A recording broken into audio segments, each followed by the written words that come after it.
Your Eminence,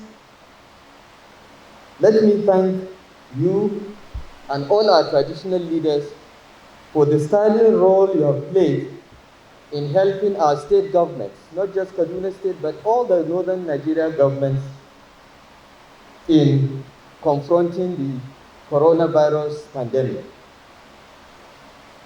Here in Kaduna State, we had full lockdown for 75 days, and during that period, we had just a little over 300 cases.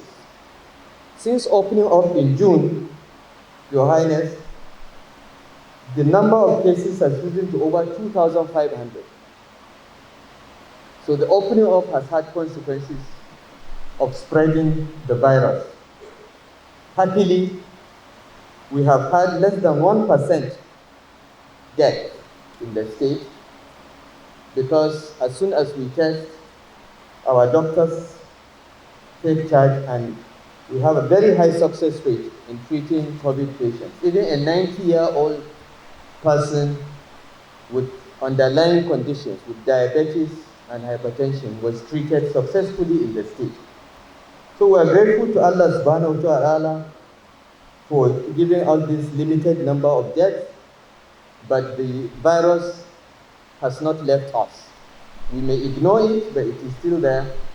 And I urge Your Royal Highnesses to continue to sensitize our communities and our people to protect themselves from this virus, particularly those that are above the age of 60.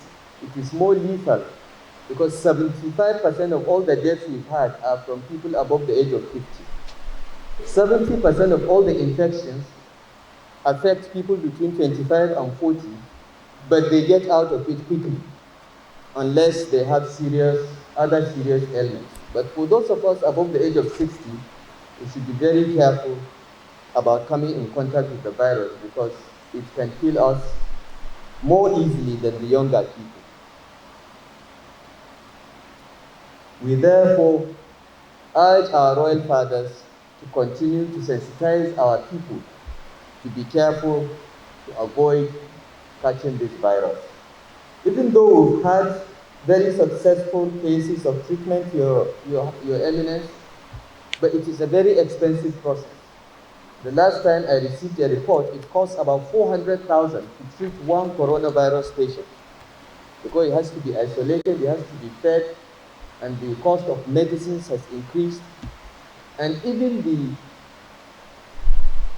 personal protective equipment that the doctors treating them have to wear. When you add all this up, the average cost of treatment is over 400,000 per person. So it is a big drain on the treasury of the government. And we have to bear the cost, because if you say that people should pay for treatment of coronavirus, that will open it to spread, because who can spend 400,000 even in a government hospital for treatment? So Your Royal Highnesses, this is a battle that is yet to be won until we get vaccines and hopefully even a treatment.